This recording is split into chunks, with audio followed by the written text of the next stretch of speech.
I'm gonna title this video Duncan Knee Surfing.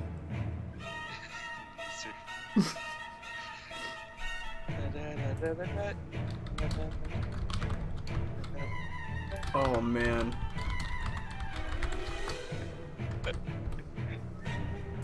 Yo, you don't know how good that was.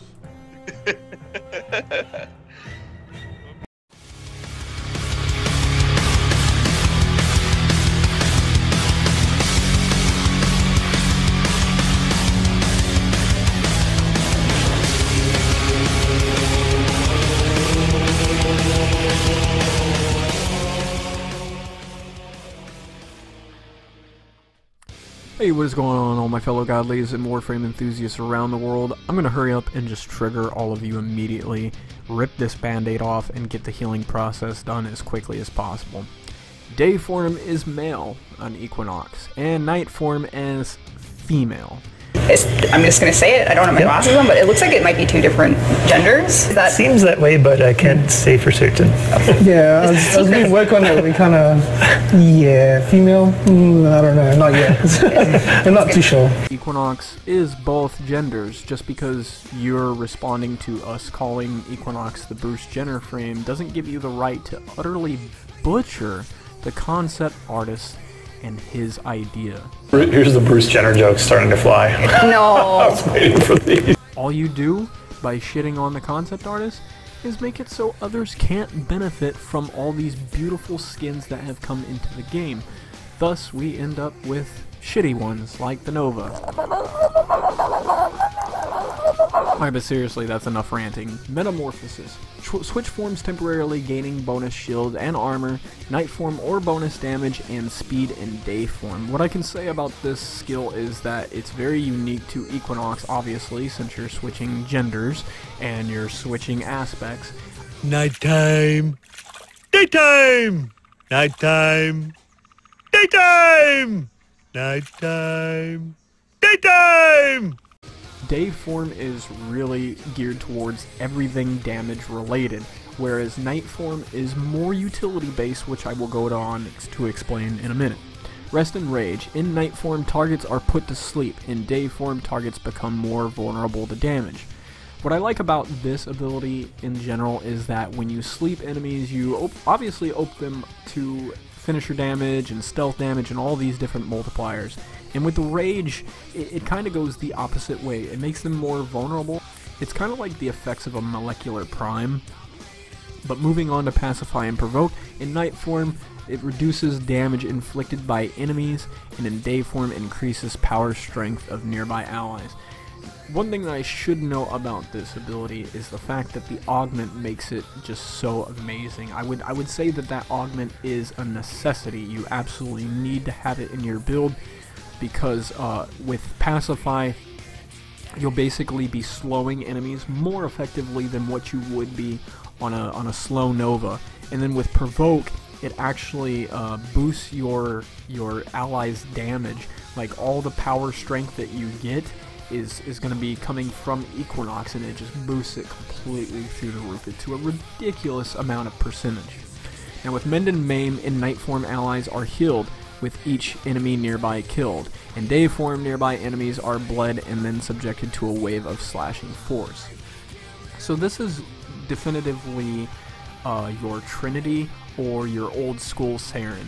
What this is going to do is it's going to store a portion of damage that you do with your ult, and either in night form heal you and your nearby teammates, or it's going to do the opposite and nuke everything in the area. When I say it's an old school Saren, I really mean it's an old school Saren. Earlier today I stored up to like 6 million damage, and as soon as I let that baby drop, it just annihilated, flat out annihilated everything on the map. It's the one button to win. But if you're running the day form, it's going to be very cost efficient to keep this thing going, so you need to be aware about that whenever you're building for Equinox. Now, I've stated before on numerous occasions, either through other videos or comment sections, wherever I had stated that I don't actually like Equinox at all. Aesthetically, it just bothers me. I don't really much like the theme, but yeah, I was able to come up with a pretty awesome build that I think that you're going to be able to take to any in-game situation whatsoever. If you're running exterminate or capture missions, just missions that are a run and gun, I believe that it'd probably be the best method for you to run the day form. And then if you're, running something like a survival or defense, the best way to go about things would be to play the night form. And the reason why that is my firm opinion is because of the peaceful provocation mod that you're gonna need with this setup.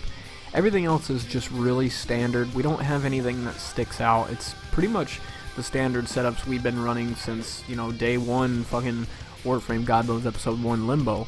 Energy Siphon, Cunning Drift, which is for the power range, Vitality, Intensify, Transient Fortitude, Power Drift, Prime Flow, Stretch, and Streamline. There's nothing really that stands out here, but the reason why I'm going for the Power Strength is because it's really going to benefit Peaceful Provocation.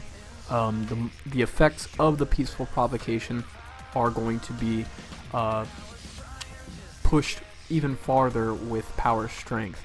So anything that you would have normally done with like an 100% Power Strength, you're going to be doing double that with 200 Power Strength.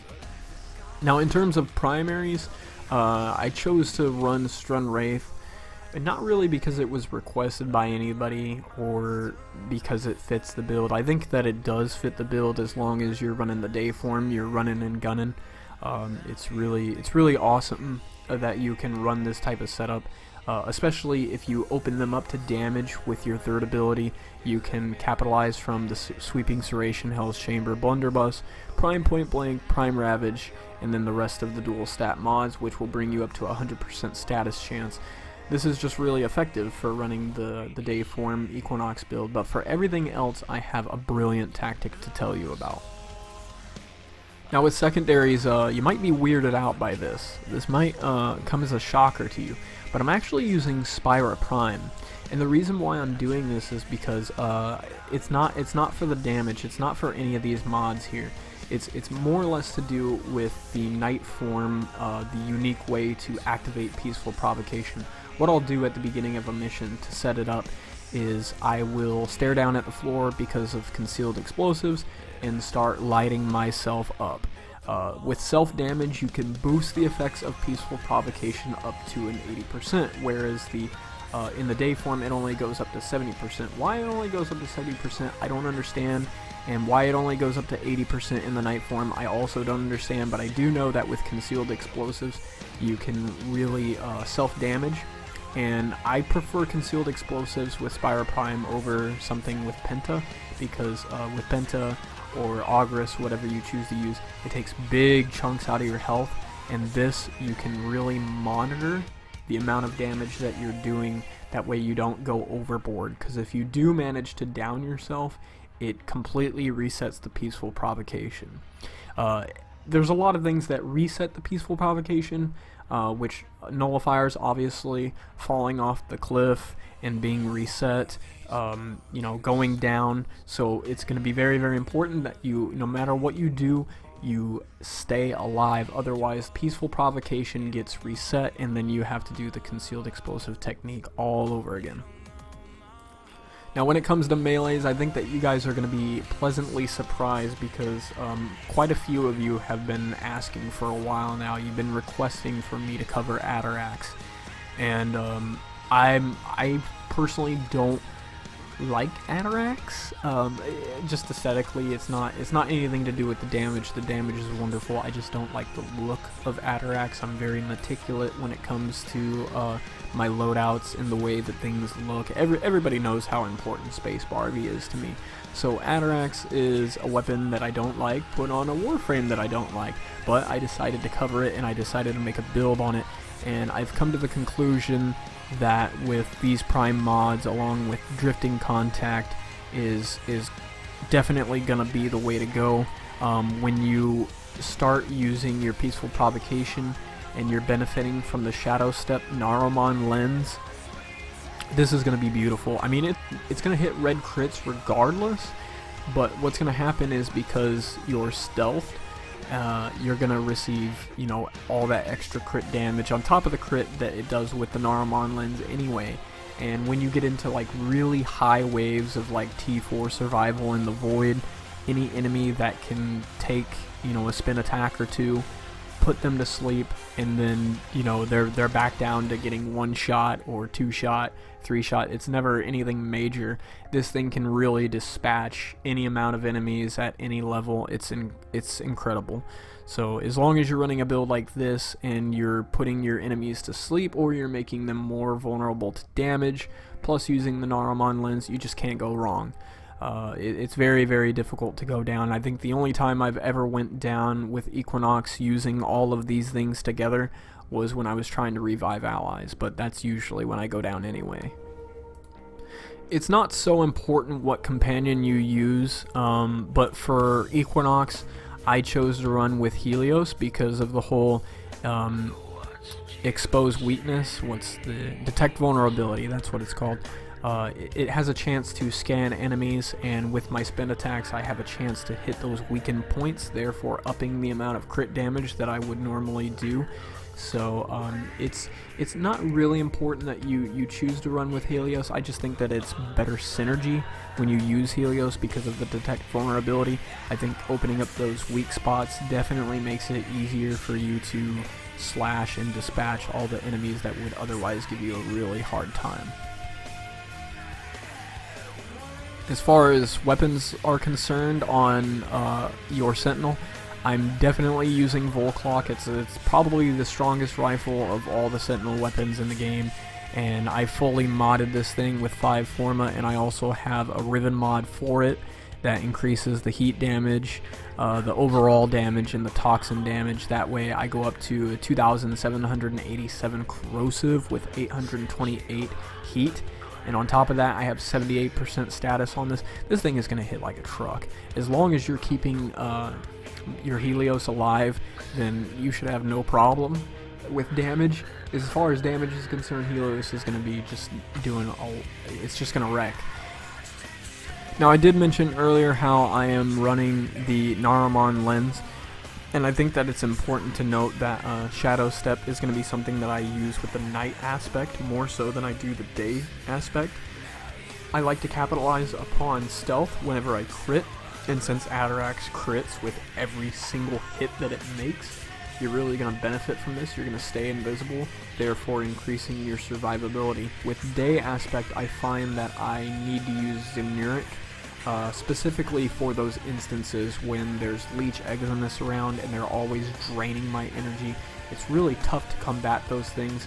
I did an ODD where the participants, all my team members, they preferred that I use the day aspect because the night aspect just slowed the ODD down to an excruciating pace, and it was just killing them of boredom. So they preferred that I use the day aspect, and in which case I was running out of energy and my buffs were falling off, and I couldn't for the life of me figure out why, and that's why I opted to use Zenuric Lens for your day aspect, because you've got all these passives that really help not only restore your energy, but make it less costly to cast. So I would be wary of this if I were you. If you wanted to use whatever lens for whatever the reason, just keep in mind that, you know, as day aspect is going to burn through a whole lot more energy than night aspect would, because with night aspect, the only time you're going to be triggering your ult is when you notice that your teammates or you need health, in which case you can trigger your ult, just kill a few enemies, and then restore their health. Whereas with day aspect, you're going to be queuing up your ult a lot. You're going to be proccing that a whole lot more than what you would if it were the night aspect. That's just my opinion. You might play totally different. You might run around with the night aspect ult always engaged, that way you can be ready to heal your teammates. But from my personal experience playing Equinox, I've really only been concerned about healing people when I see that they need to be healed. Thus, I don't think that Zenuric is as important on the night aspect as it is the day. All in all, Equinox is a pretty picture-perfect frame. Equinox doesn't really lack where other Warframes do. It can do a whole lot in terms of DPS, utility, CC. It's got really everything covered. And even though I don't like it, you know, I can't refute the fact that Equinox is definitely in-game viable. I enjoyed leveling Equinox and finding this build more than I had enjoyed a lot of other episodes within this series, anyways. So I don't think that I will be playing Equinox as much, but I've definitely made a loadout specifically for it because I can't, like I said, I just can't deny the effectiveness of Equinox. So if you liked and enjoyed this video and you learned something from it, it's always going to help if you smash that like button, comment, share, subscribe, do all that good stuff. And until next time, this has been Vance signing off. Peace.